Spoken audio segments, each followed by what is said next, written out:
পড়াশোনা পড়াশোনা আজকে তোর মাথাতে ঢুকাম।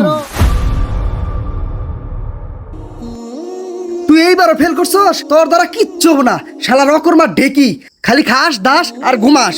তুই দেখছি তোর সাথে যেটি পরীক্ষা দিছিল সবাই পাস করছে, তোর জন্য আমি কোনো হানে মুখ দেওয়ার পারি না। যেন যাই হেনু আমার অপমানিত বোধ করতে হয়। আমি কি করবো, আমার মাথায় পড়াশোনা ঢুকে না, হেজুনই তো পারি না। তোর মাথায় পড়াশোনা জীবনেও ঢুকবো না। তুই হইলে আমার সংসার একটা বোঝা। পড়াশোনা ছাড়া মানুষের কোনো দাম নাই, আর পড়াশোনা ছাড়া কেউ কোনোদিন আইগাইতেও পারে না। এই শোন, তোর দ্বারা কোনো পড়াশোনা হবো না। তার চেয়ে ভালো তুই একটা কাম খুঁজা কাম করে গা। আমার সংসারে কোনো অকর্মা মানুষের প্রয়োজন নাই। হ বাবা, তুমি ঠিকই বলছো। আমি তোমার সংসারের জন্য একটা বোঝা। আমি যদি কোনোদিন সফল হইতে পারি তাহলে আমি তোমার কাছে আসবো। আসি বাবা। আরে যা যা যা, তোর দোষ যে কোন তুরি ওটা আমার জানা আছে। সন্ধ্যা লাগলে আবার আমার হোটেলে আও রাখবো। দেখবেন মাস্টার কাছে ফেলেন মাস্টার হক তুমি ফেল করে এটা পরীক্ষা দিয়া। এর আগে হুইনা যা। আর এর আগে তোর দেখে তো মনে হয় বই তোর শত্রু রে।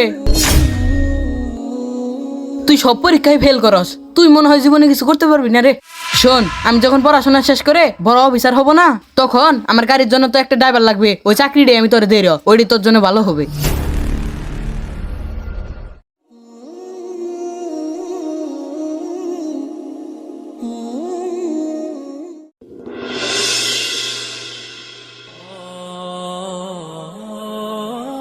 তুই এইবারও ফেল করছস, তোর দ্বারা কিচ্ছু হবে না। শালা রকরমা ঢেকি, তোর মাথায় পড়াশোনা জীবনও ঢুকবো না। তুই হইলে আমার সংসারে একটা বোঝা।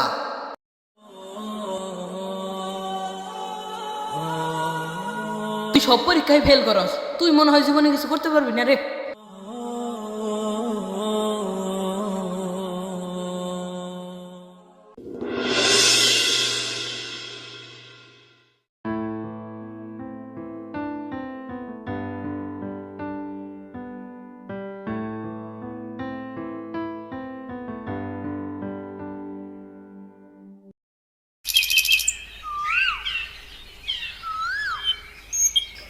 এই সেলিম ভাই, এদিকে আসেন।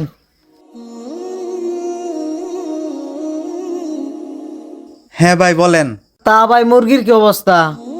মুরগির অবস্থা তো ভালো আলহামদুলিল্লাহ, কিন্তু তারপরেও যে রোদের তাপমাত্রা, স্যালাইন জানি আনেন, স্যালাইন খাওয়াতে হবো।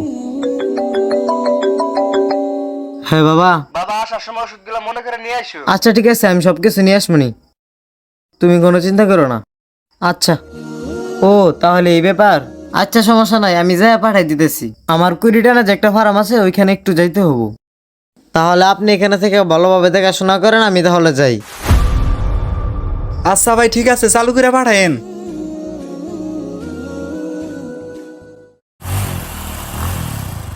কারা এটা, মারুপ নাকি?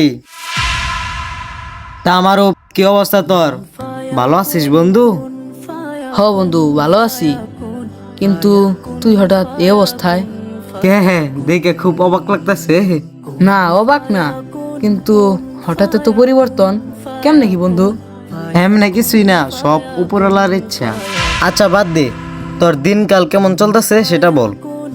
আমার আর দিনকাল, এত কষ্ট করে পড়ালেখা করলাম, ভাবছিলাম বড় কোনো চাকরি করবো, কিন্তু না পারলাম একটা চাকরি বাকরি করতে, না পারলাম একটা ব্যবসা বাণিজ্য করতে।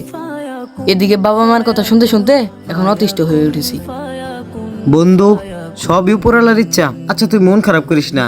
তা আমি যদি তোর একটা চাকরি দিই, তুই কি করবি? কি বলতাছস বন্ধু, তুই আমার চাকরি দিবি মানে? হ বন্ধু, আমার যে ফার্ম আছে ওই জায়গায় হিসাব পাতি করার জন্য একজন লোকের প্রয়োজন। আর তাছাড়া তুই তো পড়াশোনা করছস, এই চাকরিটা তুই করতে পারবি, তাই চাইছিলাম এই চাকরিটা তোরে দিতে। বন্ধু, তুই আমার চাকরি দিবি? আর তাছাড়া তোর সাথে কত খারাপ আচরণ, খারাপ ব্যবহার করছি, তোরে কত অপমান করছি। আরে বন্ধু বাদ দে তো, ওগুলো তো আমি আরো কত আগে ভুলে গেছি। আর আমি চাইতেছি আমাদের বন্ধুত্ব নতুন করে গড়িয়ে তুলতে। আয় মোটরসাইকেলে উঠ। জীবনে সফলতার জন্য শুধু পড়াশোনা নয়, দরকার ইচ্ছা শক্তি ও পরিশ্রম। আর কাউকে অবহেলা করার সময় একটা কথা মনে রাখো, সময় সবার জীবনকে বদলে দিতে পারে। আর এই ভিডিওটি আপনাদের কাছে কেমন লাগছে সবাই সবার মত কমেন্ট বক্সে প্রকাশ করে যাবেন।